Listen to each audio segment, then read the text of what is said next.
Kick the consonant sounds of C and K right through the goalposts.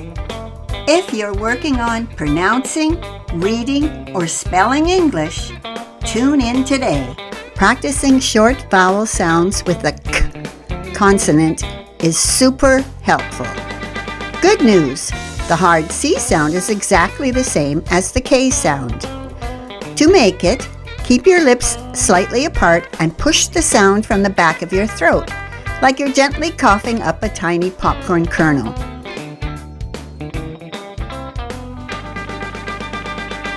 Let's warm up with the short vowel sounds first. A goes ah, like cat.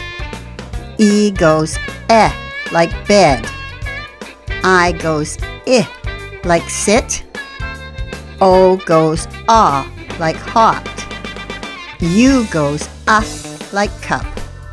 Starting with the K sound. Short A, cab, cad, cam, can, cap, cat.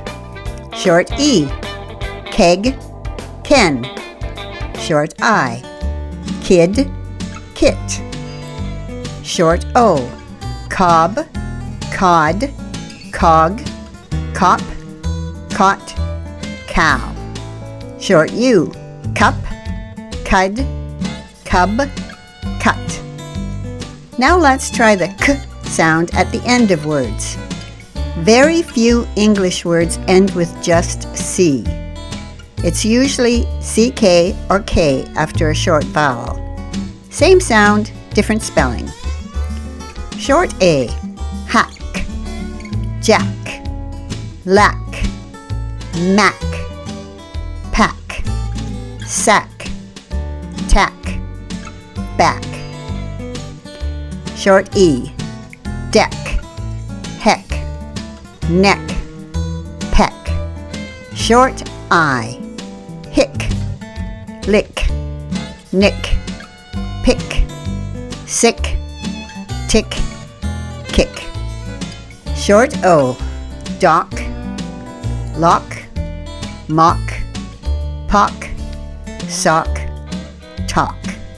Short U, duck, luck, muck, puck, suck, tuck. Let's mix it up with the K sound in the middle. Hockey, necklace, locket, pickle, jacket, pocket. Now for the fun part, tongue twisters. These are tricky, so say them slowly at first, then speed up. Jack and Mac pack a sack of snacks. Jack and Mac pack a sack of snacks. Jack and Mac pack a snack. See, it's hard. Jack and Mac pack a sack of snacks. The puck sunk in the thick muck. The puck sunk in the thick muck. The puck sunk in the thick muck. The lucky black duck pecked a pickle. The lucky black duck pecked a pickle. The lucky black duck pecked a pickle. Great job! I hope you got a real kick out of practicing these C and K sounds today. Now, go take English by the neck, give it a good shake. Keep learning.